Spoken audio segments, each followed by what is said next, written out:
everyone, I'm Cliff Elgin, and this is Sports Insight. Some of the most visible representatives of a school are the cheerleaders, and in MCPS, almost 900 student athletes participated in cheerleading during the fall season. The cheer squads at our 25 high schools are leaders and role models for students and fans. Their primary responsibility is the promotion of positive sportsmanship, but they also support athletic programs and the school community. The squads also work with administrators, teachers, and other organizations as school ambassadors, making significant contributions to the success of many school events. And each year in November, after months of practice, cheer squads get to show off their skills at the MCPS Cheerleading Championships. It is a full house at Montgomery Blair High School for the Division I Cheerleading Championships. 8 MCPS high school cheer teams and their supporters are here to celebrate the sport of cheerleading. The teams compete by performing a 3-minute routine that is judged on artistic composition, technical execution, and the difficulty of the stunts they perform. It's really all about the execution of the routine, and then there's an element of difficulty as well. So schools that have more difficult stunts would be rewarded with more points and would score higher than schools that had stunts or tumbling passes that were not as difficult. In final comments to the student athletes before the competition began, Sport Director Susie Johnson reminded the competitors about the experience of the judging panel. There's 6 panel judges, 2 difficulty judges that are working together, and 2 safety judges that are working together. And each and every single one of them that has come today has well over 20 years of experience as a cheerleader, as a coach, as a judge. 17 days before the cheerleading championship, teams can have their routines reviewed for safety violations. Beautiful. Today is the safety check, and the purpose of it is to make sure that the routines are 100% safe, so when we go out on the mat on competition day, nobody gets hurt and everything goes well. 1, 2, 3, 4, 5, 6, 7. Yeah, you can't go over somebody else. You can't ever go over another stunt. The only thing you can go over is a post. You know how they leapfrog over or side to side? It's a post because they're on the ground. Physical safety is the #1 priority for the athletes doing these stunts. Safety violations can also cost a team points in the competition judging.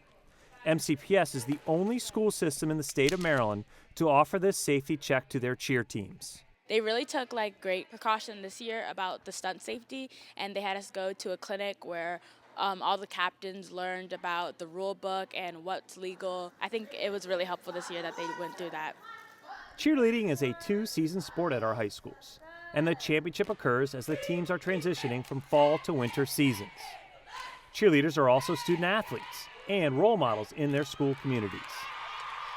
The role of the cheerleaders is a really big one. They are the face of all sports, so they have the bigger role than kind of the other kids do because they're seen a lot more. They're not hidden under equipment or anything. They have to be seen, and even walking through the halls, they have to represent being a cheerleader.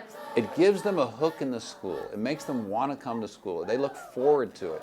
It makes their day more enjoyable and meaningful to have something that they really look forward to. Just finding some other way for them to be involved in school is often key to a student actually performing well in school. And our guests today are 2 MCPS cheerleading coaches who are also twin sisters. We're going to welcome Coach Lindsay Durkin from Damascus High School. Hello. And Coach Laura Nichols from Quince Orchard High School. Hello. Lindsay is a physical education teacher at Damascus High School, and she's in her 7th year coaching the cheerleaders at Damascus. Lindsay also coaches varsity softball for the Hornets and is a Damascus graduate who cheered and played softball in high school and then continued both sports at Frostburg State University. So welcome to Sports Insight once again, Lindsay. Thank you. Thank you for having me. And then we have Laura Nichols, who is a veteran Montgomery County police officer in her 6th year as the coach of the Quince Orchard High School cheerleading squad. Laura also helped coach softball at QO for 2 seasons and as well graduated from Damascus, where she also cheered and played softball and of course did both things at Frostburg State University as well. So welcome to Sports Insight. Thank you, and thanks for having me. So I want to congratulate you both on a successful county cheerleading competition where the Cougars took home first and the Hornets finished second. I have to ask a question. Are you speaking to each other yet? Finally, this A week little we bit. are, yes. You finally got over the icy relations? Well, with Thanksgiving coming up, it's very we important. Thought we had to. That's very, very good for both of you. All right, we're going to get to the competition a little bit later in the interview segment. But I want to talk about something that you both made aware of me, and it's something that came about, I guess, over the summer, and that's the stunting manual that the county has implemented. So why don't we talk about, because you both, I think we're both involved in this, this was something that was coach-driven.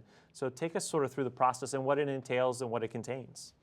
We are both part of a work group that was put together over the summer of coaches in the county that have been there for a couple of years, and we just thought it was necessary because coaches come and go so quickly, and it's hard sometimes when coaches come in and don't know the wording and the specifics of the stunts that we're doing, and we wanted common knowledge for everyone to understand what it is we're doing. And it's also for safety of the girls and the boys at this point too, for them to know exactly what it is we expect of them. We start from easier and get to the more advanced, the lower skills, and if they can do it at the lower level, then we hope that we only advance when they can get to the higher level. It makes the girls and the boys feel more safe as they progress slowly through it, as opposed to throwing them into a difficult stunt and expecting them to be able to do it when they haven't learned the basics. So teaching them the basics and transition into the harder stunts, just so they feel more comfortable working with one another. Now, and I'm asked this question not knowing the answer. You all get some of the more experienced teams, and I think you tend to get girls maybe been cheering for most of their lives. Do you get a chance to work with other schools that maybe don't have as experienced cheerleaders that come in at the high school level? And I'm not quite sure how that works. Yeah, I mean, my assistant coach and I went to actually Watkins Mill and helped them out this year. They liked what we did with our program, and they wanted to kind of mimic what we have done with our squad, and so we went down and worked with them on a Saturday practice for 2 hours, and and then at the end of the season we invited them and did an expo together, just our two squads, to kind of just so they can see our squad, our squad can see their squad, and they got to work together for practices. They saw how practices were ran, and it is nice to see how other programs are run in different divisions. With different coaches. I mean, it is that coaches turn over so frequently, and it's a lot for the squad. They admire, I think, some of the higher divisions. So. And Coach, why don't you get to it? How do we determine the divisions within Montgomery County? We talk about Division I, and we're going to have a couple guests later on that compete at the Division II level. Mm-hmm. How do we get the different schools in the different divisions? It started years ago. They were doing it by your scores. So every year, if you were the highest score in Division III, you moved up to the next division, and so on to each division. So it kind of worked itself out over the years that the top higher difficulty squads were in Division I, and the less experienced as they go down. But It's started to get very even. Yes, teams have really started stepping up, and I mean, I think even when you go to like the lower, like the Division III, you see some teams that really could potentially be in the Division I level competing. Yeah, but same. Or it's equaled itself out throughout all three divisions. Yeah, it's really nice to hear. Now I want to get to the county championships and take a look at some that happened at the county championships on the tape. So we're going to roll this tape and take a look at it, and you guys are going to talk us through here what sort of happened.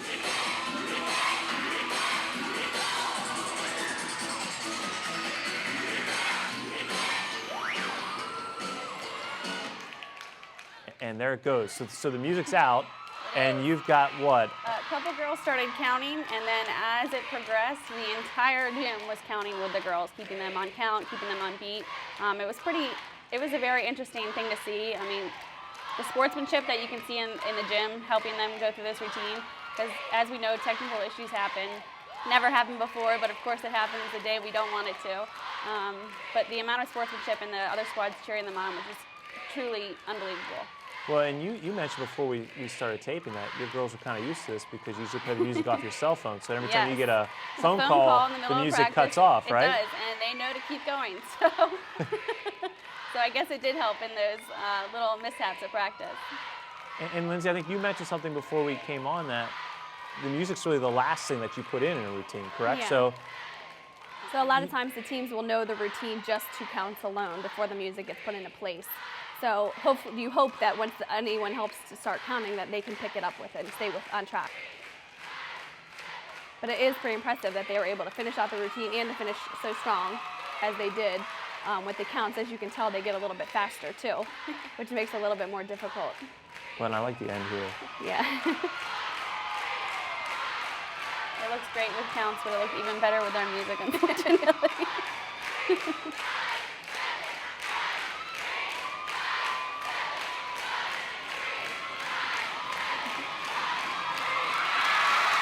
See, and that's why, like, as you got towards the end, you kind of hear the crowd build with their excitement. They knew it was coming and to yeah, an they end, knew it was coming to an end. Yeah. And when I watched this for the first time, that was one of the things that really stood out to me. Yeah. Was just seeing how the crowd got really into it at the end and just kind of. They really did. It's like crazy to see how many. I mean, you're competing against 7 different schools, but they were literally cheering us on the whole time, which is it's pretty a unique experience.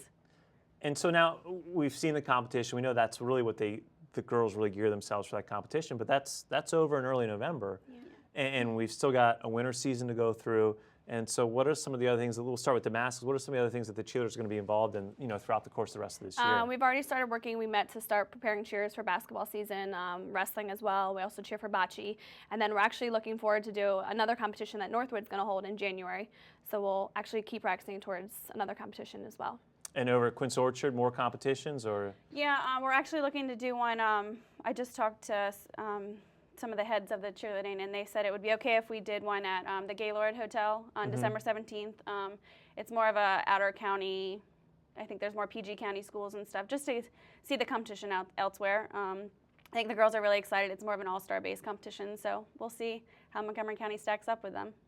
and then just kind of one of the last things I want to talk about is how do you incorporate sort of your middle school girls and maybe the feeder programs? Do you include them, and do they get to come watch?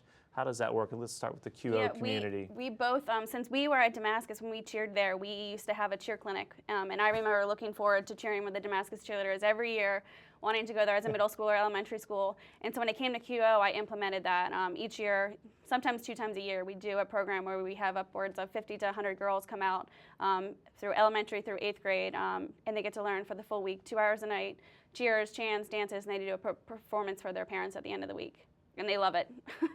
I know the Damascus community is strong. I think they start like 2, right? Yeah. We do the same thing. And then we have, along with the clinic, we have Cougar Night every year, which we invite all the Cougar cheerleaders and POMs and football players as well to come to one of our football games. And the cheerleaders will cheer with us, and the POMs will do the pregame with the POMs on the field. And then the football gets to run out at halftime, and they all get to be introduced and stuff. And I think it's a great connection for our high schoolers because they kind of get to give back. Because like you said, they were all the younger kids at one point wanting to aspire. And it's just that great connection that kind of binds the communities. And I think that's a great place for us to break off here. Well, thank you, coaches, for joining us today on Sports Insight.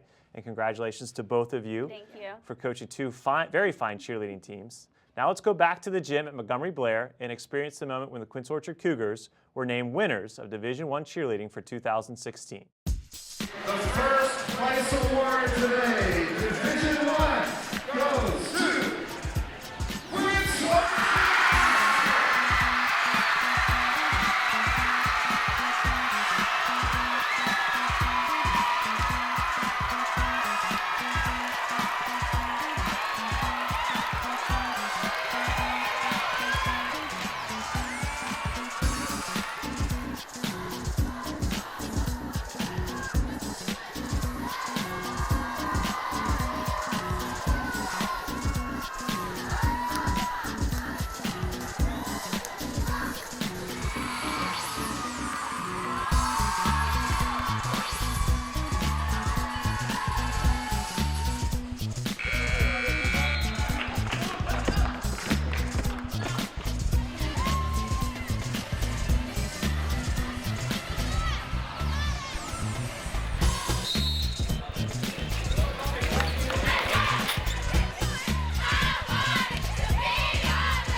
With us now are 2 MCPS student athletes and cheer squad members who also recently competed against each other at the Division II Cheerleading Championships.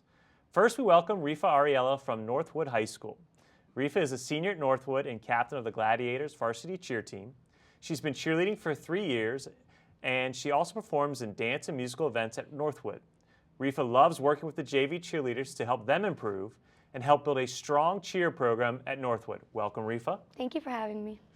We're happy to have you. All right, and next we have Brian Guzman, who is a 3-year veteran cheerleader from Montgomery Blair High School. Brian is a junior at Blair and started doing cheer because his friends were doing it and he wanted to experience the sport. Brian is a multi-sport athlete for the Blazers, where he wrestles in the winter and is on the track team in the spring. Thanks for joining us today, Brian. Thank you for having me. All right, so first I want to congratulate you both on, from what I heard, a very successful county championships, and we do have to recognize the Blazers won and finished first, and Reef, I heard it was very close, and Northwood came in second. So congratulations to both of you guys. Thank you very much. All right, so let's talk a little bit about the competition, but we'll focus more on some other things first. The preparation for competition. Do you guys start in August preparing for your program that you performed a couple weeks ago, or how does that work, Brian? Why don't we start with you? Well, for me, we actually started to get ready 2 weeks before competition. So we just put some stuff that we already had throughout the year, something that would perform it really well, and then we just kind of put it together and then add some new stunts to it. That's how kind of the transition goes to the year. Okay, and Reefa, what about over at Northwood? How'd you guys prepare? Yeah, so kind of the same thing. We work on stunts throughout the year, perfect, new stuff that our coach gives us. And as for all the different factors, dance, we have our very own cheerleaders choreograph that dance. Shout out to Jamal, always choreographs every year. And yeah, we just kind of pull different parts and bring it in together close to the end, and we get our music, and then we have our finished product about 2 weeks before competition. Nice. So Brian, we talked about your, I think a little unique, in fact you do cheerleading, wrestling, and track. And we just kind of mentioned briefly in your intro, exactly how did you get into that cheerleading your freshman year? Well, actually, my friend, he's a grade older than me. He was like, trying to do cheerleader because my older brother, he actually did it. He actually did it 2 years before I came to high school. So then I was like, I want to follow my brother's steps. I want to try and have the experience, and I did. I was short for the trials, but I was part of the team anyway because I enjoyed the team during the summer. And Blair's a little unique because we were talking before we started filming that, Blair has 7 male cheerleaders. And what do you think it is about Blair and the cheerleading program that you've been able to develop so many male cheerleaders that are participating? You even mentioned 5 are graduating, and you got some that are ready to come up right behind them. Well, I guess people don't really have the encouragement to do it. I guess they don't want to be just the one guy in the team. Right. But since you have this 4 guys, 3 guys, so you just kind of want to be part of it. Since you want it, and now you have other people doing it as well as you, that's why. And you're winning, right? You won the division championships. Yes. And Reefa, let's talk about Northwood because from what I understand, the cheerleading program over at Northwood has just exploded recently, and you're a big part of that. Yeah. And not just numbers, but skill and participation. So let's talk a little bit about how, and I know you're very proud of it because you smile every time I ask. Talk about the explosion of cheerleading over at Northwood. Okay, well, we started with, a full team of girls. Boys were never really interested in doing cheer at our school. And when I joined in my freshman year, sophomore year is when my new coach came along, Coach Elizabeth Amack, and she took her, Long Island spin of cheerleading over there and brought it over to us and was able to, transform it a little bit, transform our program a little. And when I tried out for cheerleading, it was a bit of an accident, actually. I was there on the day, and I didn't know they were holding another tryout, so I was like, my friends are all doing it, why not? And then, I learned that she was just a different kind of coach coming from somewhere else, and it was interesting, so I joined, and she was able to teach kids that have never cheered before, have no experience stunting, tumbling, to, in a week, people are throwing back handsprings, people are, stunting with libs, extensions, and I really do think that the encouragement from all my friends and them kind of hyping up this new coach brought very strong cheerleaders, but also her coaching abilities are just amazing. Awesome. And now let's talk a little bit more just beyond what you guys do besides cheering at the competitions and cheering at the games. Over at Northwood, what else are the cheerleaders involved in? What else are you guys doing around the school or the community? Yeah, definitely. So they always call us down for events such as orientation, I think we did a back to school night once. perform a couple of cheers. Also doing that, we're recruiting at orientation, always trying to pull, cheerleaders to come try out for the next year, see what they're in for. And yeah, so we're always helping out. And I think a very unique thing about Northwood is that our Performing Arts Academy is very large. And so there's similarities and differences to dancing and cheer, but we have a numerous amount of dancers on our team. And actually this winter season we'll be juggling a dance musical event called Billboard, and we'll be juggling winter competition. Let alone basketball games. Yep, let alone basketball games. So we'll be juggling a lot of things. And yeah, so I think that we reach out to a bunch of other academies, other clubs. Everybody's just a part of everything over there. And then Brian, why don't you tell us how the cheerleaders are in the Blair community other than the competitions and the games that you guys attend? So we do kind of the same thing that similar to they do. We help during freshman orientation and as well as back to school night. And me and my friends, who is also a member of the cheer team, he's the president and I'm the vice president who hold the club, Triggin Club, which is a club that helps like some cheerleaders that don't really have good skills in tumbling, because it's all these like barriers, like good tumbling, good at stunting, and all this stuff. And what kind of the club does is just like, it doesn't really you don't have to be cheerleader to come to the club. You can be anyone. If you want to learn how to do a back handspring, how do you want to do a front handspring and stuff like that, you can come to us, because there are going to be some cheerleaders who have better experience of those things and they're going to help you with. Well, I love listening to you two, because the pride that you guys both have, it just exudes about your efforts with the cheerleading and the pride you have in your schools, and it's what we're all about, and it's great. And I think that's a great place for us to end today in our discussion today. I want to thank you for joining us today, Rifa. Thank you very much. We'll see you at Northwood cheering on the boys and girls basketball games and wrestling matches and bocce and all that this winter, and on stage at graduation this spring. Thank you. And Brian, thank you for joining us. Thank you. And we hope you have a great wrestling season at Blair this winter, and we'll see you on the track for the Blazers this spring. Thanks for watching, everyone. I'm Cliff Elgin, and I'll see you on the next episode of Sports Insight.